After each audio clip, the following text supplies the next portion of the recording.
میرٹھ کا کیمپ بھی دکھایا جاتا تھا۔ اس لحاظ سے یہاں صفائی کا انتظام بہتر تھا۔ ڈیوٹی پر متعین سپاہی قدرے خوش اخلاق تھے۔ اس کیمپ میں ہم صرف 60 افسر تھے، 30 ایک بیرک میں اور 30 دوسرے بیرک میں۔ ان سے سوال کیا گیا تھا کہ کیا انہیں کبھی کسی ضابطے کی خلاف ورزی پر سزا کا مستحق بھی سمجھا گیا؟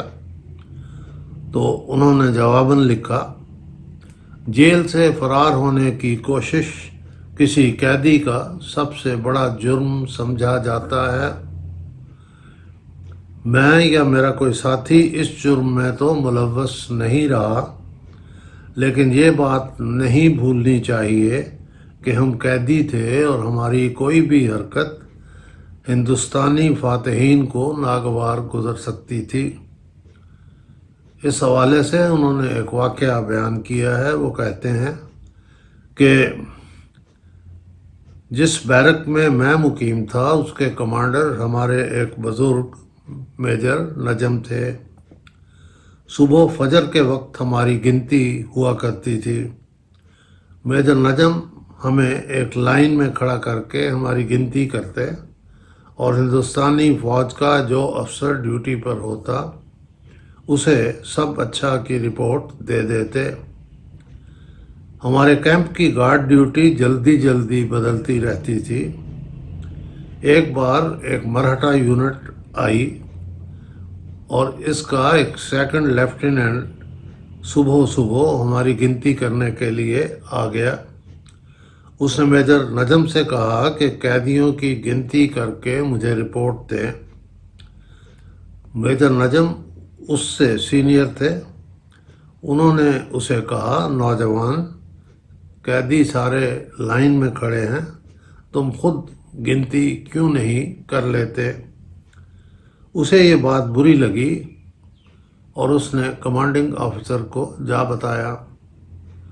کچھ ہی دیر میں کمانڈنگ آفیسر اپنے ایک دستے کے ساتھ وہاں آ گیا، ہمیں صحن میں کھڑا کر دیا۔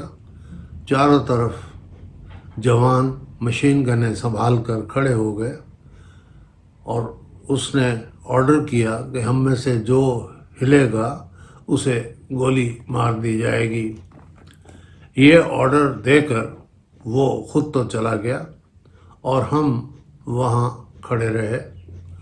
سورج طلوع ہو گیا، سورج کی تمازت میں اضافہ ہونے لگا، حتیٰ کہ سورج عین سر پر آ گیا۔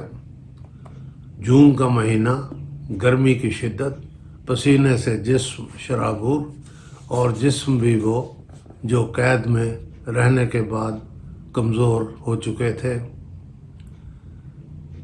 12 بجے کے بعد انہیں ہم پر رحم آیا اور ہماری سزا ختم ہوئی۔ یہ سزا صرف اس جرم میں سارے کیمپ کے قیدیوں کو دی گئی کہ ان میں سے ایک نے ان کے ایک سیکنڈ لیفٹیننٹ کی بات ماننے سے معذرت کی تھی۔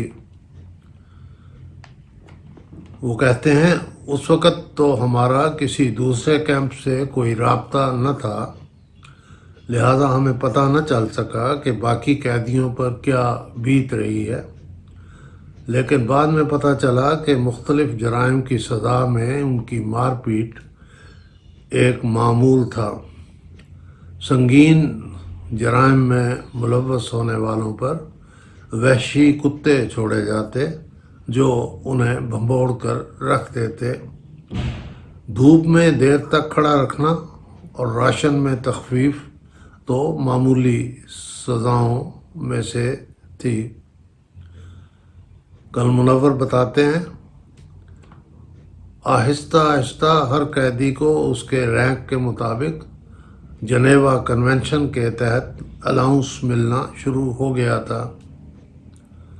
میں اس وقت کیپٹن تھا اور مجھے ہر ماہ 92 روپے کے کوپن ملتے تھے۔ اس رقم سے کینٹین سے سامان منگوایا جا سکتا تھا جو عام طور پر تیل، صابن، چائے کی پتی، کافی یا دودھ ہوا کرتا تھا۔ کل منور سے پوچھا گیا کہ قید کی عمومی زندگی کیسی تھی۔ انہوں نے جواباً لکھا، بے حد بے رونق، کرنے کو کچھ نہ تھا، چنانچہ دن گزارنا مشکل ہو جاتا۔ شروع میں قیدیوں نے وقت گزارنے کے لیے تاش پر زور دیا۔ وہ ناشتے کے بعد بیٹھ جاتے اور مغرب تک تاش کھیلتے رہتے، لیکن جلد ہی اس کام سے اکتا گئے۔ ان دنوں شطرنج کے عالمی مقابلے ہو رہے تھے اور انگریزی اخبار میں ہر روز شطرنج کے بارے میں نوٹس شائع ہوتے تھے۔ ہم وہ اخبار لے کر بیٹھ جاتے اور شطرنج کھیلنا شروع کر دیتے۔ قید کے اثرات قیدیوں پر، اس موضوع پر اپنے خیالات کا اظہار کرتے ہوئے کرم منور لکھتے ہیں کہ قید قیدیوں پر کئی طرح کے نفسیاتی اثرات مرتب کرتی ہے۔